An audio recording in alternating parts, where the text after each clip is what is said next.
¿Qué significa tocar bien la guitarra? ¿Cuáles son las características de una buena interpretación? La verdad es que es muy difícil tocar bien la guitarra si no tenemos una definición clara de lo que significa tocar bien la guitarra. Si no conocemos los elementos de una buena interpretación, no sabremos hacia dónde dirigirnos a la hora de practicar. Después de ver este vídeo tendrás una mejor idea de qué hacer para llevar a tus interpretaciones al siguiente nivel. El problema de la música es que el nivel de subjetividad es muy elevado. No existe una ley universal que diga en qué consiste una buena interpretación. Sin embargo, a pesar de ello, seguro que nos podemos poner de acuerdo en muchas cosas. Por ejemplo, si de cada 3 notas que intentas tocar fallas 2, creo que muchos pensaríamos que esa interpretación no es muy buena. Pero eso no significa que no la puedas disfrutar. Quizás quien está tocando es tu hijo y disfrutes más escuchándole a él, aunque falle, que a un guitarrista profesional. Y en este caso eso se debe a todos los sentimientos que tienes vinculados a su persona. Pero eso es otra historia. En este vídeo mi objetivo es enumerar y definir las características de una buena interpretación, al menos desde mi perspectiva, desde mi experiencia personal, tras 20 años tocando la guitarra y habiendo pasado por unos estudios superiores en un conservatorio de música. Creo que este vídeo nos podrá servir a todos como guía para dirigirnos a un lugar concreto a la hora de practicar. Así que espero que te sirva de ayuda y vamos a empezar. En primer lugar, para mí, una buena interpretación no contiene errores. Cuando escuchamos música, queremos escuchar un discurso musical fluido. Los errores llaman mucho la atención, distraen al oyente y le impiden concentrarse en el discurso musical. Es verdad que hay errores más y menos graves, pero todos ellos le restan calidad a la interpretación. Tocar bien la guitarra es muy difícil. Incluso los mejores guitarristas a veces fallan, sobre todo en directo. Pero no suelen fallar mucho y si lo hacen, normalmente son errores poco graves que no les impiden continuar con la pieza. Cuando hablamos de grabaciones profesionales, es muy raro encontrar errores. Si los hay, normalmente se trata de grabaciones antiguas, cuando grabar era muy costoso y no había tantas tomas disponibles. A veces, un error se tenía que quedar ahí. Hay personas que opinan que eso era más auténtico. A mi juicio, un error es un error y siempre le va a restar calidad a la interpretación. Creo que aspirar a no cometerlos es una de las maneras más evidentes de mejorar nuestras interpretaciones. Muy relacionadas con los errores, aunque no tan graves, están las cuerdas mal pisadas. En la guitarra, si pones un dedo demasiado a la izquierda del traste, suena un chasquido. Mira, por ejemplo esto.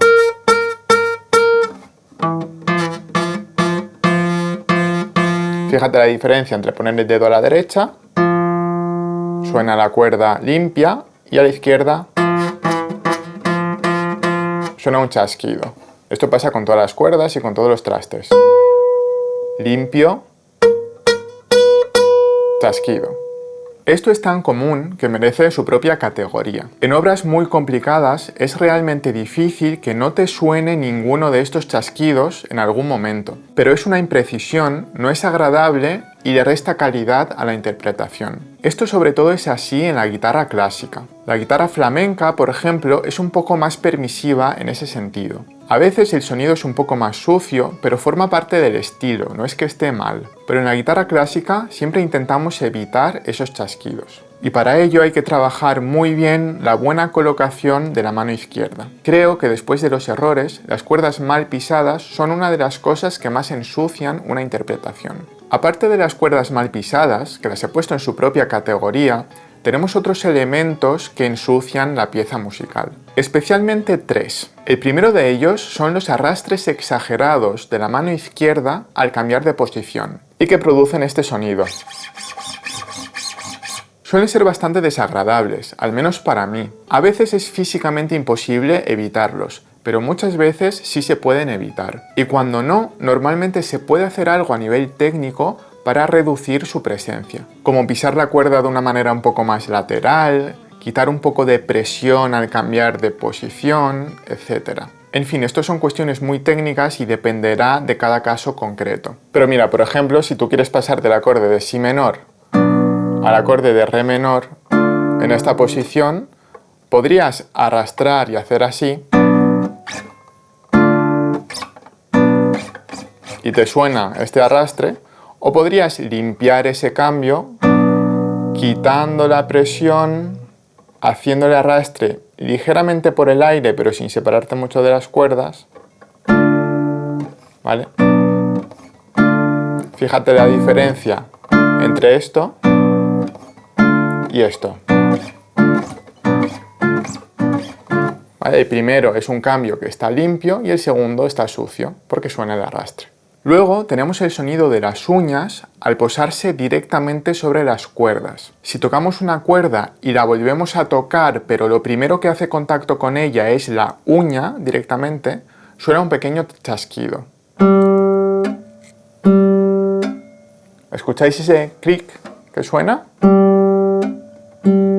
Vale, pues eso es porque después de tocar la cuerda, estoy volviéndola a tocar, pero solo con la uña, sin la yema. Ese chasquido es más sutil que el de las cuerdas mal pisadas, pero a mí personalmente me perturba un poco, sobre todo cuando te grabas con un micrófono más o menos decente y escuchas.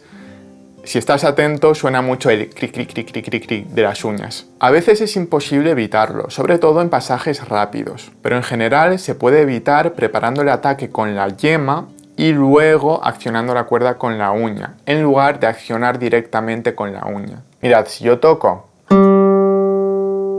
preparo con la yema, no suena el chasquido, y luego vuelvo a tocar con la uña. Preparo yema, preparo yema. Si no preparo con la yema, ¿veis? Eso es tocando con uña directamente, y con yema no suena. Y por último, en tercer lugar, tenemos las resonancias indeseadas. A veces nos olvidamos de que siguen sonando cuerdas al aire y armónicos de compases anteriores que no deberían de estar sonando en el compás actual. Todo eso genera una pelota sonora, una nebulosa que ensucia el discurso musical. Por tanto, apagar resonancias indeseadas contribuirá a una interpretación más clara y definida. Por ejemplo, me voy a inventar algo. Yo puedo tocar esto.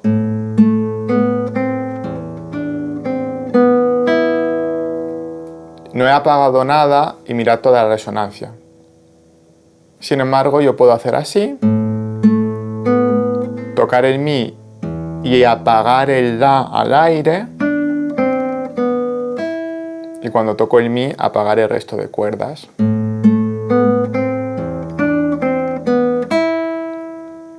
Y todo eso está muy definido, que si no apago nada y hago... Está sonando ahí el la al aire y todas las otras cuerdas que he ido pisando. Bueno, eso es apagar resonancias y es un trabajo muy sutil y muy detallado que hay que hacer de manera consciente, mirando la partitura y viendo a ver qué notas tienes que apagar, etc. Es un trabajo bastante arduo, pero el resultado final lo agradece porque todo se escucha más claro. Hasta ahora nos hemos centrado en elementos que influyen sobre todo en que la interpretación sea más nítida. Esto es importante para ponérselo fácil al oyente, para evitar que se desconcentre con las imprecisiones y que así pueda prestar más atención a los aspectos puramente musicales y artísticos. Mejorar la nitidez implica conocer muy bien la técnica del instrumento. Es decir, hay que saber cómo colocar y mover los dedos exactamente para evitar o reducir estos artificios sonoros indeseados.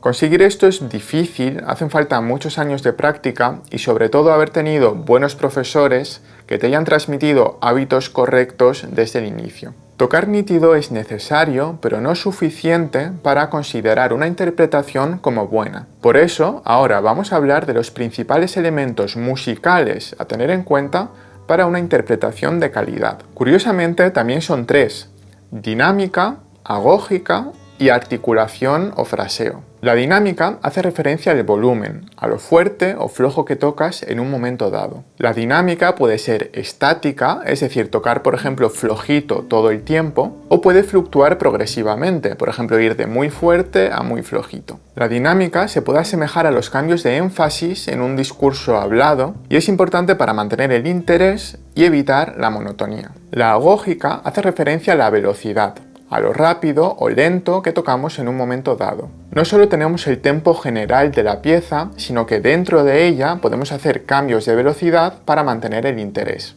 Por último, tenemos el fraseo y la articulación. Una frase musical es un conjunto de notas con un principio y un fin que unidas entre sí tienen un sentido propio, es decir, transmiten o expresan una idea musical. Y estas frases se pueden articular de diferentes maneras. La articulación en música es como la puntuación en el lenguaje natural, comas, puntos, puntos y comas, etc. Como sabemos, una coma puede cambiar el significado de una frase. En música, hacer una nota un poquito más corta o un poquito más larga de lo que en realidad está escrita en la partitura, también puede modificar el significado o la expresión de esa frase musical. No es lo mismo tocar estas tres notas así que así. La primera vez he hecho las tres más unidas, más legato que decimos, sin cortes entre ellas, y la segunda vez he hecho la primera un poquito más corta, como ponerle una coma,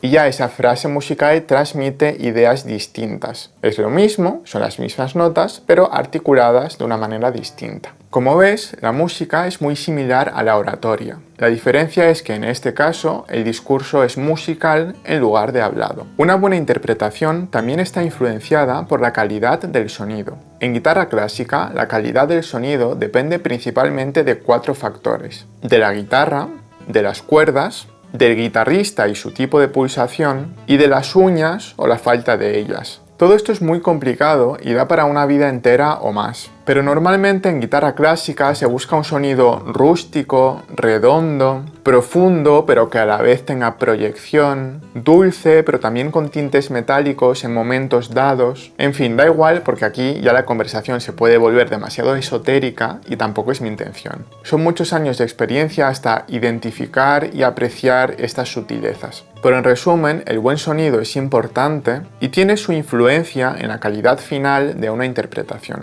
Aún no hemos terminado. Si tocas a Bach, igual que tocas a Fernando Sor, igual que tocas a Tárrega, que a Rodrigo, que a Leo Brouwer, pues seguramente tus interpretaciones no estarán muy bien consideradas, especialmente en el mundo musical académico. Me refiero a oídos de expertos. Algunos músicos se especializan en un estilo concreto y periodo histórico, como por ejemplo se me ocurre el caso de Jordi Savall, o quizás Glenn Gould, este pianista muy famoso por sus interpretaciones de Bach, pero muchos otros músicos tocamos música variada de diferentes estilos. Es conveniente leer la historia de los compositores, su contexto histórico y los tratados de la época, en caso de querer hacer una interpretación históricamente informada. Esto implica un trabajo importante y yo reconozco que ahí fallo un poco, sobre todo por 2 motivos. El primero es que sinceramente me da una pereza tremenda, y el segundo es que no tengo la motivación necesaria porque no me dedico a la interpretación, más que nada porque el repertorio de la guitarra clásica no da dinero,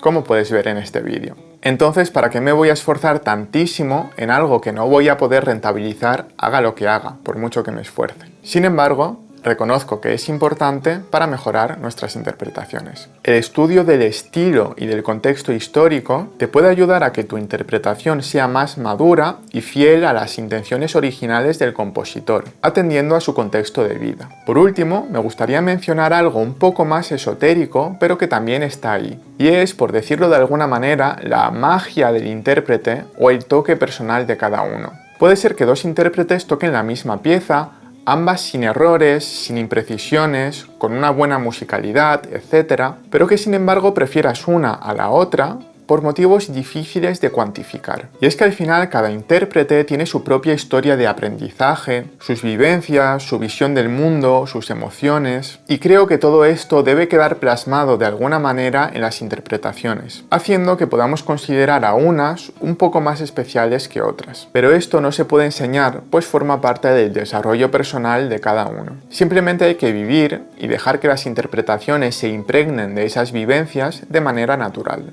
En resumen, a mi juicio, una buena interpretación es en primer lugar nítida. Es decir, transmite el mensaje sin interferencias que molesten, sin errores, cuerdas mal pisadas ni suciedades varias. En segundo lugar, tiene una musicalidad bien trabajada, coherente con el estilo y el periodo histórico. En tercer lugar, tiene un buen sonido. Y por último, tiene un toque personal, un distintivo del intérprete que exprese su visión del mundo a través de la música. Creo que tener una lista con los elementos mencionados en este vídeo nos puede ayudar a mejorar nuestras interpretaciones. Para ponerlo en práctica, por ejemplo, nos podemos grabar y al escucharlo vamos pasando esta especie de checklist. ¿Hay algún error? ¿Está sucio? ¿Qué tal está la musicalidad? Cuando escuchemos algo que no nos cuadre, lo marcamos en la partitura. De esa manera, en las próximas sesiones de práctica, podemos trabajar los elementos concretos necesarios que más lo necesiten y así estaremos trabajando en la dirección adecuada hacia una mejor interpretación. La grabadora nunca miente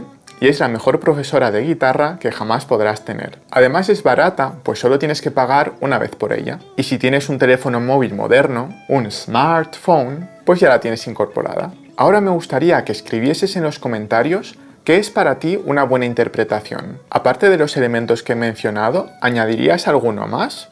¿O quizás quitarías alguno con el que no estés demasiado de acuerdo? Cuanto mejor definamos qué significa tocar bien, mejor sabremos hacia dónde dirigir nuestros esfuerzos y atención a la hora de practicar. Y como esto es subjetivo, todos nos podemos beneficiar de las aportaciones de todos. Así que estaré encantado de leeros. Nos vemos a la próxima.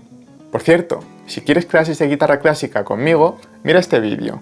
También lo tienes en la descripción. ¡Chao!